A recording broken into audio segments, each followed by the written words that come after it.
ఓం నమో నారాయణాయ నమశివాయ. మహాభారతంలో వనపర్వంలో వచ్చే శరణ్యపర్వంలో ఉన్నామండి. అక్కడ ఈ మైత్రేయ మహాముని వచ్చున్నాడు. ఇక ఆయన ఏం చెప్పినాడు ఏంటి అన్నప్పుడు, మైత్రేయ మహర్షి అసహనంతో నుండి దుర్యోధను వైపుకు తిరిగి మధురంగా ప్రేమగా తీయగల అన్నాడు. దుర్యోధన, వక్తలలో శ్రేష్ఠుడా, నేను నీకు చెప్పి హితవచనాన్ని బాగా అర్థం చేసుకో. పాండవులకు ద్రోహం చేయొద్దు. నీకు, పాండవులకు, కురువంశీయులకు అందరూ కూడా ఏది మంచిదో అదే చెయ్యి. నరశ్రేష్ఠుడి పాండవులందరూ కూడా వీరులు, పరాక్రమం గల యోధులును. వారంతా వేల ఏనుగుల బలము, వజ్ర సమానమైన దేహము గలవారు. వారు సత్యవ్రతాన్ని పునినవారు, పౌరుషాన్ని అభిమానించేవారు. దేవశత్రువులై స్వేచ్ఛారూపం ధరించగల హిడింబాది రాక్షసులను, కిర్మిరుడినే రాక్షసుని చంపినవారు. ఇక్కడ నుండి వెళ్తున్న మహాత్ములైనటువంటి పాండవుల మార్గాన్ని రాత్రి సమయంలో ఆక్రమించుకొని భయంకరుడైన కిర్మీరుడైన రాక్షసుడు స్థిరమైన కొండలు అడ్డు నిలిచాడు.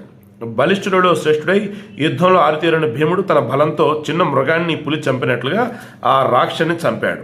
దిగ్విజయానికి వెళ్ళినప్పుడు భీముడు 10,000 ఏనుగుల బలం గల జరాసంధుని బాహుయుద్ధంలో అంటే చేతులతో కలబడతాం ఓడించాడు.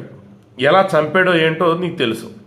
ఇక వసుదేవనందనుడు శ్రీకృష్ణుడు వారికి సంబంధించిన వాడు. ద్రుపద పుత్రులంతా వారికి బావమరుదులు. వారిని యుద్ధంలో జరా మరణాలు గల మానవుడెవడు ఎదుర్కోగలడు?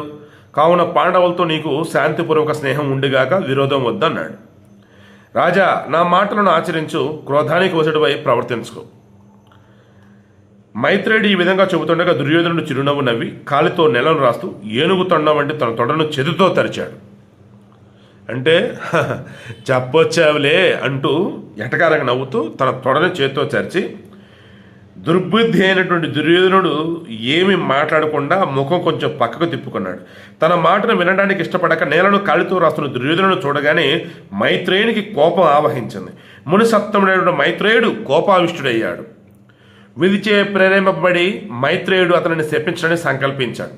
అనంతరం నీటిని స్పృశించి నీటిని తీసుకొని కమంలో నుంచి కోపంతో ఎర్రబడ్డ కన్నులతో మైత్రేయుడు దురాలోచన గల ధృతరాష్ట్ర కుమారుడైన దుర్యోధనుని ఈ విధంగా శపించాడు. నన్ను తిరస్కరించి, నా మాటను తిరస్కరించే ఈ నీ అభిమానానికి, దట్ మీన్స్ అహంకారానికి వెంటనే ఫలితం అనుభవిస్తావు. నీ ద్రోహం కారణంగా పెద్ద యుద్ధం జరుగుతుంది. అందులో బలవంతుడైన భీముడు గదాఘాతాలతో నీ తొడను, ఏ తొడ చరిచైతే నన్ను ఇది చేస్తున్నావో ఆ తొడ విరగ్గొడతాడు. అతను ఈ విధంగా పలుకగా ధృతరాష్ట్ర మహారాజు ఇది ఈ విధంగా జరగకూడదు అని మునుని ప్రసన్నుని చేసుకుంటానికి వేడుకొన్నాడు.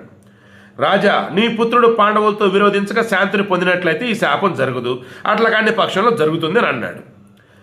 ధృతరాష్ట్ర మహారాజు భీముని యొక్క బలాన్ని గురించి విశేషంగా తెలుసుకోగోరి కిర్మూరుణ్ణి భీముడు ఎలా సంహరించాడు అని మైత్రేయుడిని అడిగాడు. అప్పుడు మైత్రేయుడు చెబుతున్నాడు, రాజా, నీ కుమారుడు నా మాట వినటం లేదు.